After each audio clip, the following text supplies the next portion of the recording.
बड़ी खबर आपको बता दें, हिमाचल में महामुकाबला लगातार जारी है। वोटिंग चल रही है, कई दिग्गजों ने वोट डाला है।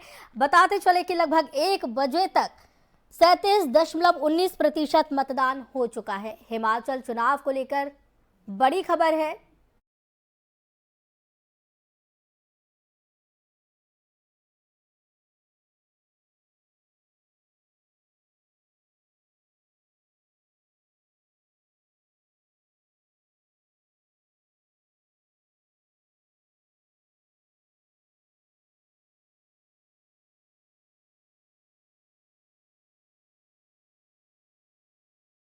ताज़ा इस वक्त की बड़ी खबर, मंडी में सबसे ज्यादा वोट फीसदी बताया जा रहा है। 41.17% वोटिंग मंडी में हुई है। हिमाचल में दिग्गज वोट डाल रही हैं। लोगों से मतदान करने की अपील इस दौरान की जा रही है।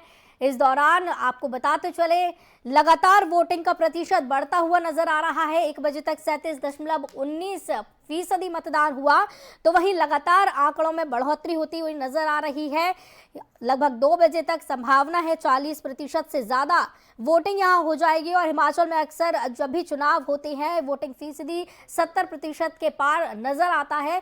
इस बार ये देखना होगा कि आज क्या कुछ हिमाचल में देखने को मिल रहा है। कड़ा मुकाबला हिमाचल प्रदेश में है। मंडी में सबसे ज्यादा वोटिंग फीसदी नजर आ रहा है। 41.17% वोटिंग मंडी में हुई है। कड़ी टक्कर यहां पर देखने को मिल रही है।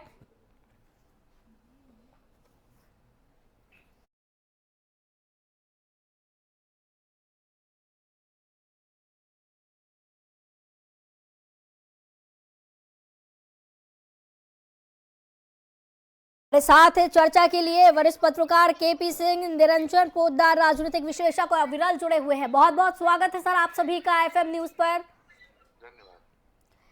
केपी सिंह जी, पहला सवाल आपसे ही कि जिस तरीके से ये मतदान हो रहा है, वोटिंग प्रतिशत बढ़ता हुआ नजर आ रहा है। अभी तक 1 बजे तक की अगर बात करें, 37% तक ये पहुंच चुका है। लगातार बढ़ रहा है वोटिंग फीसदी, दिग्गज यहाँ पर वोट कर रहे हैं। तो आपको क्या लगता है कि जिस तरीके से जब भी हिमाचल में चुनाव होते हैं 70% तक पार पहुंच जाता है मतदान, क्या आज भी ऐसा कुछ देखने मिलेगा? हाँ, जिस दिन से ट्रेंड चल रहा है, शुरुआत से बड़ी तेजी बनी हुई है, तो हमें लगता है कि वो जो अपने पिछले कीर्तिमान को तो कम से कम छुएगा जी। और जिस तरीके से यहाँ पर मतदान हो रहा है, कई बीजेपी की तरफ से कई दिग्गज यहाँ पहुंचे हैं, कई स्टार प्रचारक यहाँ पर पहुंचे हैं। वहीं आम आदमी पार्टी की तरफ से और कांग्रेस की तरफ से इतना ज्यादा कुछ खास अपीयरेंस यहाँ देखने नहीं मिला। कांग्रेस में बड़ा निरुत्साह जैसी स्थिति है। ऐसा लगता है कि जैसे राहुल गांधी ने अपने आप को चुनावी राजनीति से बहुत दूर कर लिया है। उनको जो है भारत जोड़ो यात्रा में तो बड़ा समर्थन मिल रहा है, लेकिन उसको वो जो मतलब चुनावी सफलता में उसको कन्वर्ट नहीं कर पा रहे, कैश कराने की कोशिश नहीं कर रहे। पार्टी नेतृत्व न गुजरात में बहुत गंभीर दिखाई दे रहा है, न जो है हिमाचल प्रदेश में दिखाई दे रहा है। और भारतीय जनता पार्टी हर चुनाव की तरह इस चुनाव को भी बड़ा कटिबद्धता से लड़ रही है। प्रधानमंत्री जी ने जो वहां सभाएं की अंतिम दौर में, उन सभाओं में उन्होंने कहा है कि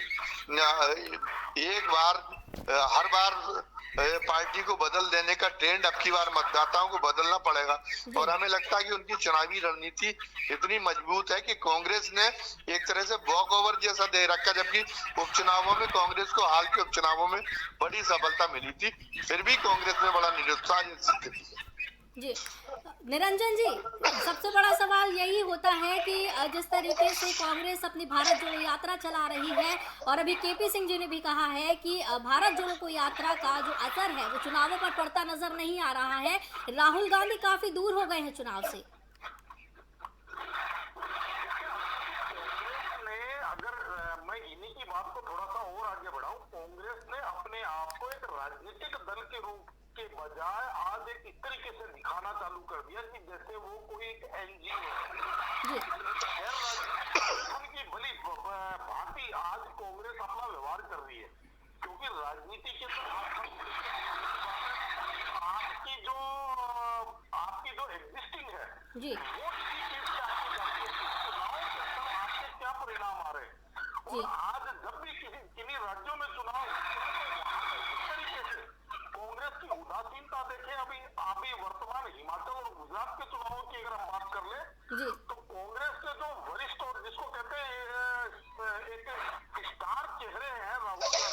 जी वो वहां पे दक्षिण भारत के अंदर जहां भी चुनाव का कोई जुगाड़ तक भी नहीं है, वो वहां पे अपना भारत जोड़ो यात्रा के नाम पे अपनी पैदल यात्रा कर रहे हैं।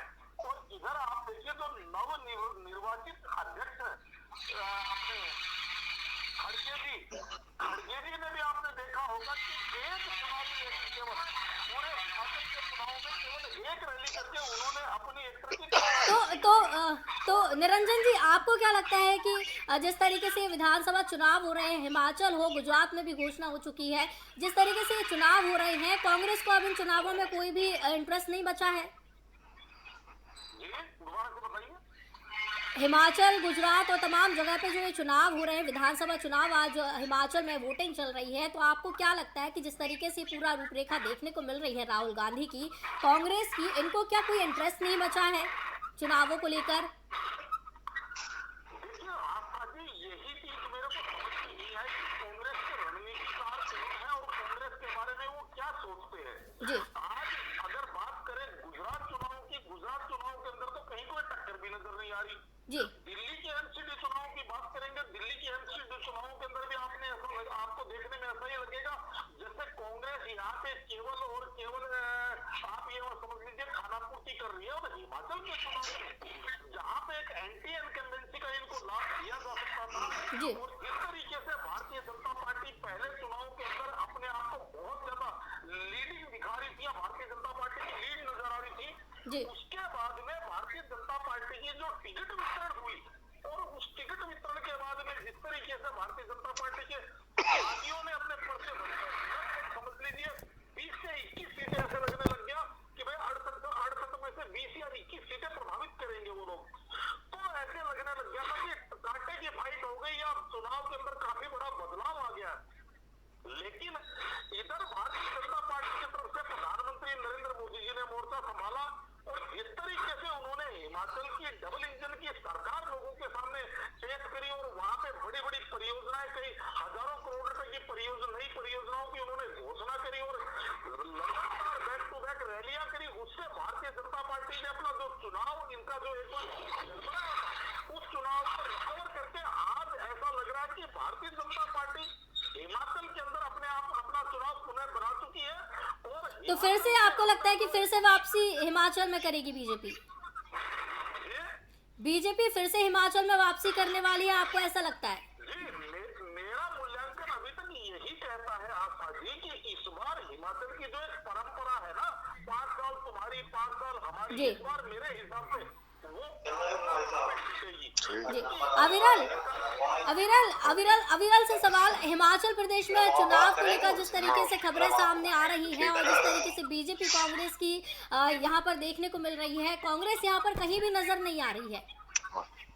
बिल्कुल आस्था, देखिए बता दो कि जिस तरीके से ये चुनाव हो रहा है हिमाचल का, वहाँ पर के लोगों का ये हमेशा से ऐसा इतिहास रहा है कि वो हर 5 साल में सत्ता बदल देते थे। इस बार ये पहाड़ ही तय करने वाले हैं दोबारा से कि उनका विकास कितना हुआ है और लोग कितना भरोसा कर रहे हैं मौजूदा भारतीय जनता पार्टी की सरकार पर। आप समझिए जिस तरीके से अगर कांग्रेस की बात करें, कांग्रेस के जो राहुल गांधी हैं, उन्होंने सीधे तौर पर एक भारत जोड़ो यात्रा शुरू करी है। भारत जोड़ो यात्रा कितनी सफल होगी, ये कितना वोटों में कन्वर्ट होगी, ये तो हिमाचल के नतीजे बताएंगे। लेकिन आप ये समझिए जिस तरीके से भारतीय जनता पार्टी का एक चाहे किसी भी राज्य में छोटा सा चुनाव क्यों ना हो, वो पूरी दमदारी और शिद्दत के साथ लड़ती है। आप समझिए देश के प्रधानमंत्री नरेंद्र मोदी से लेकर तमाम जितने छोटे कार्यकर्ता या तमाम जितने पदाधिकारी होते हैं, वो सारे के सारे उसी राज्य में मौजूद होते हैं और अपनी सरकार की उपलब्धियां गिनाते हैं। उन्होंने कितना काम किया है ये तमाम बातें जनता तक पहुंचाते हैं और जनता को बताते हैं, भरोसा दिलाते हैं। आप समझिए जिस तरीके से कोविड काल के अंदर में लगातार हम लोगों ने देखा था, बड़ी ट्रेजेडी हुई थी, हम लोगों ने तमाम ऐसे अपनों को खोया था। उसके बाद देश के प्रधानमंत्री नरेंद्र मोदी ने जिस तरीके से जनता को संभाला, जिस तरीके से जनता के पास गए, जनता ने उनके ऊपर देखिए कितना भरोसा किया। उसके बाद 2022 के विधानसभा चुनाव अगर देखा जाए उत्तर प्रदेश के, वहां पर भी जीत हासिल करी। ऐसे में जिस तरीके से अब ये हिमाचल का जो चुनाव हो रहा है, ऐसे में भी देश के प्रधानमंत्री नरेंद्र मोदी का एक बड़ा चेहरा है, वहां पर भी आप समझिए कि देश के प्रधानमंत्री पर लोगों का भरोसा है। अब आप ये समझिए कि सीधे तौर पर हिमाचल की जो जनता है उसने कहीं ना कहीं अपना मन बना रखा है और अब वो भारतीय जनता पार्टी के पक्ष में वोट करेगी या विकास के तरफ देखेगी या तमाम और मुद्दे देखेगी या जो उसका इतिहास रहा हिमाचल का कि सत्ता परिवर्तन होगा, ये तो देखने वाली बात ही होगी। लेकिन फिर भी जिस तरीके से कांग्रेस और उसके भारत जोड़ो यात्रा जो चल रही है वो कितना कन्वर्ट हो पाएगा, ये तो वहां पर अब देखने वाली बात होगी। जी बिल्कुल। केपी सिंह जी, अविरल जिस तरीके से बात कर रहे हैं बीजेपी को लेकर के, नरेंद्र मोदी जो प्रधानमंत्री उनके चेहरे को बात कर रहे हैं, उनके चेहरे को सामने लेकर आके भी तमाम बातें अविरल ने कही हैं, तो क्या आपको जी। लगता है कि हिमाचल में सिर्फ क्या प्रधानमंत्री के चेहरे पर चुनाव लड़ रहे हैं, या फिर जो स्टार प्रचारक हैं योगी जी हैं और तमाम जो बड़े बड़े नेता हैं उनके चेहरे पर चुनाव लड़ रहे हैं? हिमाचल में कौन सा ऐसा चेहरा निखर कर आ रहा है? नहीं, वही तो मैं कह रहा हूँ कि भारतीय जनता पार्टी वहां पे बहुत कटिबद्ध होकर चुनाव लड़ रही है। अब उसका अंदाजा इस बात से लगाया जा सकता है कि एक बागी विधायक से खुद प्रधानमंत्री जी ने बात की। जी उधर कांग्रेस क्या है कि कांग्रेस एक निष्काम कर्मयोगी की भूमिका निभा रही है। उसके त्याग का कोई एक अच्छा असर नहीं हो रहा। मतलब जैसे सोनिया गांधी ने त्याग किया कि वो प्रधानमंत्री नहीं बनी, उन्होंने मनमोहन सिंह को आगे लाया। तो मनमोहन सिंह को प्रधानमंत्री, तो मनमोहन सिंह की स्वीकार्यता वैसी नहीं बन पाई और उनके त्याग को इतना बदनाम कर दिया बीजेपी ने, इतना बदनाम करने में सफल रही कि उस त्याग को कोई अहमियत नहीं देता। राहुल गांधी ने भी चाहते तो मनमोहन सिंह के अंतिम दिनों में खुद प्रधानमंत्री बन जाते, लेकिन उन्होंने अपने आप को दूर कर लिया। तो लोगों ने मान लिया कि राहुल गांधी सत्ता की लड़ाई लड़ने के इच्छुक नहीं है, वो एक दूसरी तरीके की राजनीति करना चाहते, जेपी या गांधी जैसी भूमिका निभाना चाहते। लेकिन न तो अभी उनकी उम्र उतनी हुई है, न उनके बराबर उनका कोई ऐसा योगदान है। उन्होंने पहले लोग ये कहते थे कि प्रियंका गांधी को राजनीति में नहीं लाया जा रहा है और पुत्र मोह दिखा रही सोनिया गांधी, लेकिन प्रियंका गांधी ने तो जब उनको यूपी की बागडोर मिली तो हाल के यूपी के चुनाव में कांग्रेस प्रियंका गांधी के नेतृत्व में तो और ज्यादा बर्बाद हो गई। बिल्कुल, ये चीज सबने देखी है कि यूपी में किस तरीके से प्रियंका गांधी ने कमान संभाली। प्रियंका गांधी ने कमाल से, उसका प्रभारी उन्हें बताया गया पूरा। राहुल गांधी ने कोई सरोकार नहीं रखा उम्मीदवारों के चयन से लेके किसी चीज से। बिल्कुल, केपी जी, कहीं ना कहीं ये भी लग रहा था उस समय पे कि प्रियंका गांधी की अगर एंट्री हुई है तो कोई ना कोई बदलाव जरूर देखने को मिलेगा। कोई बदलाव आएगा। उन्होंने एक नया महिलाओं की भागीदारी का एक नया मुद्दा उठाया, लेकिन महिलाओं तक का समर्थन उन्हें नहीं जुटा सकी वो। तो उनके अंदर कोई करिश्मा नहीं। ये बात गलत साबित हो गई कि प्रियंका गांधी राहुल गांधी की तुलना में ज्यादा कारगर, ज्यादा असरदार साबित होती। राहुल गांधी जब तक सेनापति की, या वो कोई ऐसा सेनापति तैयार कर पाते जो उनके बाद में मोर्चा संभाल लेता, तो वो भी नहीं कर पा रहे। और उनके आरोपों से बीजेपी के घबरा के वो डिफेंसिव हो गए, ये भी भारी पड़ा जो वंशवाद के आरोप है। और उधर वो प्रियंका गांधी को आगे ला ही रहे हैं। मल्लिकार्जुन खड़गे को जिन्होंने अध्यक्ष बनाया है, वो त्याग का भी कोई असर नहीं है। कोई दलित के रूप में वहां उनका पंजाब के मुख्यमंत्री बनाने में भी दलित कार्ड फेल हो गया था। मल्लिकार्जुन खड़गे भी दलितों के बीच में भी कोई प्रभाव नहीं छोड़ रहे। तो कांग्रेस एक तरह से नेतृत्व शून्य हो गई, सत्ता की दौड़ से बाहर हो गई। एक परिवर्तनकामी, एक जो है प्रेशर गुट के रूप में तो कांग्रेस की भूमिका रह गई। लेकिन कांग्रेस, और वो सही कह रहे थे हमारे मित्र के, एक एनजीओ की तरह वो काम कर रही है। इस तरीके से काम नहीं चलता।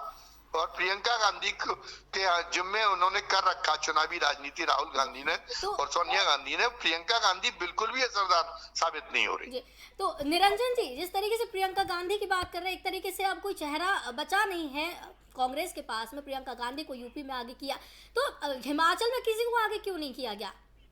हिमाचल भी एक चुनावी मुद्दा कांग्रेस के लिए बन सकता था। हिमाचल को जीत सकते थे, क्योंकि हिमाचल में जो रहा है 5 साल कांग्रेस, 5 साल बीजेपी, इस तरीके से दौर चलता आ रहा है। तो कांग्रेस ने हिमाचल में आगे क्यों नहीं किया किसी को? देखिए आपका भी, मैं आपको बताना चाहता हूँ कि ये सर्व सत्य है कि परिणाम वो चीज लौटी है जब आप पसीना बहाते हैं। लेकिन कांग्रेस के अंदर से आप प्रियंका गांधी को देख लीजिए, चाहे राहुल गांधी जी को देख लीजिए, ये जब भी चुनाव के अंदर जाते हैं एक इवेंट मैनेजमेंट होता है, या यूं कहें कि इनकी चुनावी रैली कम लगती है और एक पिकनिक स्पॉट ज्यादा लगता है। और जिस तरीके से प्रियंका गांधी जी भी हिमाचल के अंदर आपने देखा होगा कि प्रियंका गांधी जी ने 3-4 रैलियां मैंने देखी है उनकी, तो उन रैलियों के अंदर ऐसा लग रहा था कि जैसे मतलब सेल्फी लेने की होड़ पड़ी हुई है, या एक जैसे पिकनिक मनाने के लिए जैसे पहाड़ों के अंदर लोग जाते हैं, उसी तरीके से प्रियंका गांधी जी पसीना बहाते हुए नहीं दिख रहे। तो दूसरी बात और सबसे महत्वपूर्ण चीज जो होती है, देखिए अभी वो ये होते हैं कि राजनीति के अंदर आपके सामने आपका अपोनेंट कौन है, उसी हिसाब से आपको अपनी नीतियां आपको अपनी समझ लीजिए वार पॉलिसी आपको बनानी पड़ेगी। और मैं जो बार बार कहता आया हूँ, इन चुनावों के अंदर भी आपको वो चीज स्पष्ट दिखाई दे रही होगी, कांग्रेस का वार रूम भी कमजोर है और कांग्रेस का वॉरियर भी कमजोर है। समझ लीजिए लोगों को खाली फेस बताने के लिए, लोगों को फेस सेविंग करने के लिए उन्होंने इस तरीके से दिखाया कि भाई गांधी परिवार से इतर का हमने राष्ट्रीय अध्यक्ष चुन लिया। भाई मैं एक चीज पूछना चाहता हूँ, मेरे मन का एक सवाल आता जी कि जिस उम्र आज की तारीख में ये युवाओं का भारत है और इसको हम जवान भारत कहते हैं, क्योंकि भारत इस समय विश्व के सबसे युवा देशों में से एक देश है और यहाँ पे को राष्ट्रीय अध्यक्ष बनाने की पेशकश करी। वहाँ अगर कोई चीज गड़बड़ हो गई तो उसके बाद में ये खड़गे 80 वर्षीय खड़गे जी के ऊपर इन्होंने दाव कैसे लगाया? तो यही लग रहा है क्या कि आपको कि अब प्रियंका गांधी, राहुल गांधी और जो गांधी परिवार के लोग हैं उनसे कमान नहीं संभल रहे, इसलिए मल्लिकार्जुन खड़गे को अध्यक्ष बना दिया गया? नहीं, मैं मेरा सवाल ये है ना कि भाई इसके अंदर आप किसी सचिन पायलट जी या ऐसे किसी युवा चेहरे को आगे लेके आते जिसके साथ यूथ भी कनेक्ट होता और जिसकी अपनी एक नई ऊर्जा और नई सोच और जो वर्तमान जमाने से कदम मिलाकर के चलने की जिसकी क्षमता हो। लेकिन आपने क्या किया, आपने केवल इसलिए बताया खड़गे जी को आप आगे लाए हैं, किसी युवा को आप आगे नहीं लाए के लिए मुसीबत ना बने। तो कहीं ना कहीं जो कंट्राडिक्शन है आपकी सोच में, आपका जो फियर है, या यूं कहें कि तो आज भी वो जो गांधी परिवार का जो एक कांग्रेस के ऊपर पकड़ रखना चाहते हैं प्रत्यक्ष रूप से या परोक्ष रूप से, उसने कहीं ना कहीं कांग्रेस का भट्टा बैठाया, मेरा ये मानना है जी। तो कहीं ना कहीं आपको क्या ऐसा नहीं महसूस हो रहा है कि उन्होंने अनुभव को ज्यादा प्राथमिकता दी है, मल्लिकार्जुन खड़गे को अनुभव ज्यादा है, इस वजह से अध्यक्ष बनाया गया? देखिए ऐसा है आप जी, अनुभव के लिए हमारे परिवारों में क्या होता है, जब हमारे संयुक्त परिवारों की हम परिस्थितियां देखेंगे, वहाँ पे जो हमारे परिवारों के जो वयोवृद्ध जो बुजुर्ग लोग होते हैं वो केवल सलाहकार की भूमिका निभाते हैं, लेकिन एग्जीक्यूटिव चीज को एग्जीक्यूट करने के लिए जो कंधे इस्तेमाल होते हैं वो कंधे होते हैं युवाओं के, यानी कि चाहे वो बेटों के चाहे पोतों के। तो यहाँ पे भी ये चीज की जा सकती थी कि खड़गे जी को मार्गदर्शन उनको एक अपने अनुभव के लिए वहाँ पे उनको उस तरीके का कोई मैकेनिज्म तैयार करते, लेकिन तो कांग्रेस को दोबारा से रिफॉर्म करने के लिए किसी युवा चेहरे पे अगर ये दाव लगाते तो मेरे हिसाब से कांग्रेस की स्थिति आज कुछ बेहतर होती हुई दिखती। तो कहीं ना कहीं जिस तरीके से ये अनुभव को प्राथमिकता दे रहे हैं, आपको ऐसा लगता है कि अगर युवा चेहरा ज्यादा आ गया था तो कांग्रेस का कुछ नया रूप देखने को मिलता?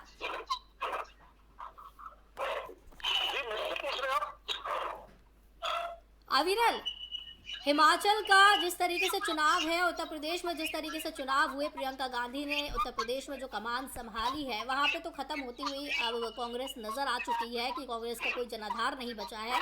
लेकिन गुजरात, हिमाचल और आगे जो चुनाव होने वाले हैं, राजस्थान में भी चुनाव ज्यादा दूर नहीं है, छत्तीसगढ़ में भी चुनाव ज्यादा दूर नहीं है, तो वहां पे भी कांग्रेस क्या खत्म होती चली जाएगी? बिल्कुल। अच्छा देखिए, जिस तरीके से मैं आपको बताऊं कि लगातार कांग्रेस अपने जितने भी राज्य है वहां पर से धीरे धीरे उनकी जड़ें उखड़ती हुई चली गई। इसका नतीजा ये रहा कि उद्देश्य विहीन उन्होंने काम किया। कहीं ना कहीं वो अपनी नीतियों को जनता तक नहीं पहुंचा पाए, यानी जनता ने उनकी नीतियों पर भरोसा नहीं किया। आप समझिए कि लगातार जिस तरीके से राहुल गांधी की अगर इस यात्रा की भी बात करें तो यात्रा तो लगातार ऑन रोड चल रही है, रोड पे जा रही है, लेकिन वो नीतियां क्या जनता को समझा पा रहे, क्या बता पा रहे, ऐसी चीजें दिखाई नहीं पड़ती। आप समझिए कि लगातार वो रोड पे चल रहे हैं, लोग सेल्फी खिंचा रहे हैं, उनके साथ में चल रहे हैं, और कुछ ऐसे लोगों की तस्वीरें भी सामने आती है जो कहते हैं कि हम कांग्रेस में शामिल हो गए। लेकिन क्या वास्तव में उस यात्रा के दौरान, भारत जोड़ो यात्रा के दौरान, वो तमाम और राज्यों को ये संदेश दे पा रहे हैं क्या कि हमने वहां एक भारत के एक कोने से शुरू करके दूसरे कोने में इस यात्रा को संपन्न करना है, खत्म करना है? तो इसके बीच में जहां जहां से हम निकल रहे हैं वहां कांग्रेस मजबूत हो रही है। ऐसा कहीं कोई जो है उनका ऐसा प्रतिबिंब दिखाई नहीं पड़ रहा रहा है जो छाप छोड़ते हुए नजर नहीं आ रहे। आप समझिए, अगर बात करें भारतीय जनता पार्टी की, तो भारतीय जनता पार्टी, मैंने जैसा कि पहले बताया था कि छोटा चुनाव हो या बड़ा चुनाव हो, सभी वहां पर पूरी मेहनत के साथ में लड़ाई लड़ते हैं। आप समझिए, जिस तरीके से अगर उत्तर प्रदेश की बात करें, यहाँ पर प्रियंका गांधी को प्रभारी बनाया गया था, यहाँ पर पूरी तरीके से चुनावी कमान संभालेंगे, लेकिन कहीं ना कहीं आप देखिए कि अकेले प्रियंका गांधी ये सारी की सारी चीजें करती हुई नजर आई, चुनाव में कैसे क्या काम करना है, लेकिन उनके साथ में तमाम और जो राज्यों के जो मुख्यमंत्री रहे या उनके जो बड़े पदाधिकारी थे, वो यहाँ पर इतना ज्यादा नजर नहीं आए। उनकी माता जी सोनिया गांधी भी इतना नजर नहीं आई, डॉक्टर मनमोहन सिंह जो पूर्व प्रधानमंत्री रहे वो भी नजर नहीं आ रहे थे। यानी कि ये जो नेतृत्व है ये पूरी तरीके से एकदम प्रभावशाली साबित नहीं हो पा रहा है। ऐसे ही कहीं ना कहीं आप समझिए, अगर हिमाचल की बात करें तो वहां पर भी अगर पूरी दम के साथ में कांग्रेस के सभी पदाधिकारी और तमाम जो मुख्यमंत्री उनके जो रहे हैं, वो अगर वहां पर पहुंचकर जनता को बताते कि आखिर हम कैसे यहाँ पर इसका विकास कर पाएंगे, हिमाचल को बदल लेंगे, तो तमाम बातों पर जनता भरोसा कर सकती थी। लेकिन कहीं ना कहीं जो प्रचार प्रसार में उन्होंने देरी करी, उतनी अपनी बात को कहीं ना कहीं नहीं पहुंचा पाई सही ढंग से, तो इसका खामियाजा भुगतना पड़ सकता है। लेकिन आप देखिए, वही भारतीय जनता पार्टी पूरी तरीके से मजबूती के साथ में वहां पर चुनाव लड़ती हुई नजर आ रही है और अब लगभग 40% तक वोट पड़ने वाला है। तो ऐसे में कहीं ना कहीं वोटिंग जो है और ज्यादा बढ़ने के भी आसार है। हालांकि मौसम अनुकूल नहीं है, लेकिन फिर भी लोगों में उत्साह है, वो धीरे धीरे निकल कर जा रहे हैं। अब तमाम जो मुद्दे हैं वहाँ के, जो शिक्षा, स्वास्थ्य, सड़क, रोजगार, तमाम और जो मुद्दे होते हैं, वो सारे के सारे मुद्दों पर जनता किसको वोट करेगी ये तो रिजल्ट तय करेंगे। बिल्कुल, ये तो अविरल देखने वाली बात होगी कि किसको ज्यादा वोट मिलते हैं, किसको नहीं, जो तो नतीजे के दिन ही पता चल पाएगा कि कौन है। लेकिन केपी सिंह जी, जिस तरीके से बीजेपी में हलचल मची रहती है हर छोटे बड़े चुनाव को लेकर, अविरल ने भी यही बात की है, कांग्रेस उस तरीके से एक्टिव नजर नहीं आ रही है। तो क्या अगर आपको लगता है कि जिस तरीके से बीजेपी अपना प्लान तैयार करती है, सभी राज्यों के मुख्यमंत्री और बड़े नेता चुनाव जहां होते हैं वहां पर लग जाते हैं, तो क्या आपको लगता है कि अगर कांग्रेस भी इसी स्ट्रेटेजी पर काम करेगी, जो है मुख्यमंत्री है या जो बड़े नेता हैं वो अगर चुनावों के क्षेत्र में लग जाए, तो कांग्रेस कुछ उसका कुछ रूप, उसका आकार या फिर कुछ एक्टिवनेस उसकी बढ़ सकती है?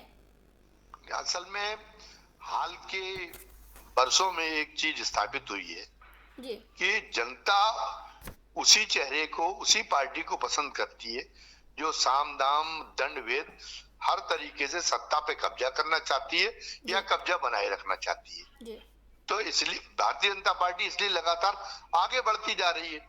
दूसरी तरफ ये कि कांग्रेस अपने आप को बहुत निष्प्रय दिखाने की, बहुत त्यागी दिखाने की कोशिश कर रही है।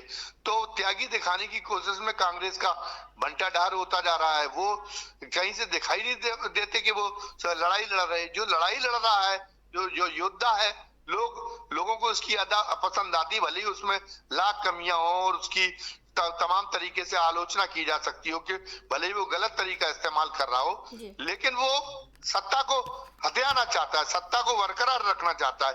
यही अदा लोगों को पसंद, नरेंद्र मोदी की यही अदा, अमित शाह की यही अदा लोगों को पसंद आ रही। कांग्रेस की ये अदा को लोग पचा नहीं पा रहे, प्रशंसा भले ही मिल रही हो।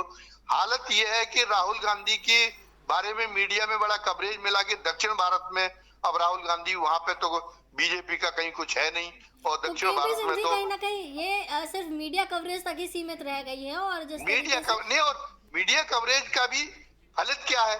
दक्षिण भारत में जब आपको इतना समर्थन मिल रहा था, तो तेलंगाना में आप तीसरे नंबर पे चले गए उपचुनाव में, तो वहां पे भी, वहां इसका मतलब मीडिया के कवरेज में और जमीनी हकीकत में बहुत अंतर है। मीडिया जिस ढंग से उसको हाइप कर रही थी, तो उससे लग रहा था कि कांग्रेस वहां मुख्य मुकाबले में, और बीजेपी को तो पहले ही से माना जा रहा था कि बीजेपी दक्षिण में कुछ नहीं है। लेकिन अब तो ये दिखाई दे रहा है कि दक्षिण में है कि बीजेपी अपनी बढ़त बना लेती है और अपनी पकड़ कर लेती है। केपी सिंह जी, अभी इस चर्चा को यही समाप्त करना पड़ेगा। हमारे साथ केपी सिंह जी जुड़े हुए थे, निरंजन जी हमारे साथ जुड़े हुए हैं, अविरल हमारे साथ जुड़े हुए हैं। आप सभी का बहुत बहुत जी धन्यवाद है हमारे साथ जुड़ने के लिए।